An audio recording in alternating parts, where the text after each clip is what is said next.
તમારા ગામને ઝાપે હોય, રોડને કાંઠે હોય, ખેતરની શેઢે હોય, ત્યાં કોઈ પાણી પાવા જાય?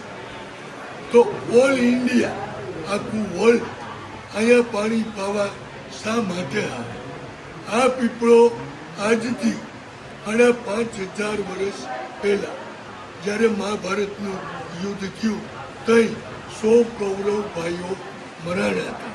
એટલે ધર્મરાજા કહેતા યુધિષ્ઠિરે ભગવાનને પૂછ્યું કે પ્રભુ તમે મારી પાસે યુદ્ધ કરે, એ તો ધર્મનું હતું, પણ મેં જેને માર્યા એ તો મારો પરિવાર છે, હવે મારે એને મોક્ષ કરવા ક્યાં?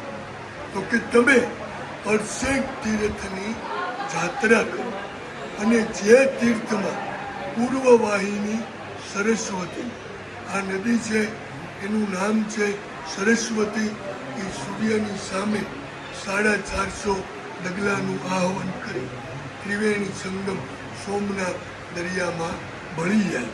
સરસ્વતીના 5 પ્રવાહ, એક હિમાલયમાં, એક અલ્હાબાદ ગુપ્ત પ્રયાગ જે કુંભનો મેળો હતો, ત્રીજી નદી સિદ્ધપુર પાટણ, ચોથી નદી કચ્છમાં લુપ્ત છે અને 5મી નદી આ.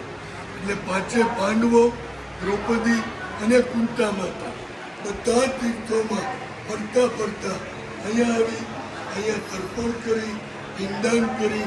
આજથી 5,500 વર્ષ પહેલા આ પીપળો ધર્મરાજા કહેતા યુધિષ્ઠિરે વાવી. 5 પાંડવોએ યોગ પરથી મોટો કરી પહેલું પાણી 5 પાંડવોએ એના 100 કૌરવ ભાઈઓનો મોક્ષ કર્યો. ત્યારબાદ કૃષ્ણ પ્રભુને ગાંધારીએ શ્રાપ આપ્યો કે કૃષ્ણ પ્રભુ તમે ધારત તો મહાભારત નો થાય, પણ તમે માથે રહી મારા પરિવારનો નાશ કર્યો, મારા 100 દીકરાને મારી નાખ્યા, તો હું ગાંધારી તમને શ્રાપ આપું કે તમારા યાદવ પરિવારનો નાશ થઈ જાય. એટલે ત્રિવેણી સંગમ સોમનાથ ત્યાં 56 કોટી 56 અટકના યાદવ પરિવાર, આહિર પરિવાર હતો, એ બધા અંદરો અંદર લડી ઝઘડી ખતમ થઈ ગઈ.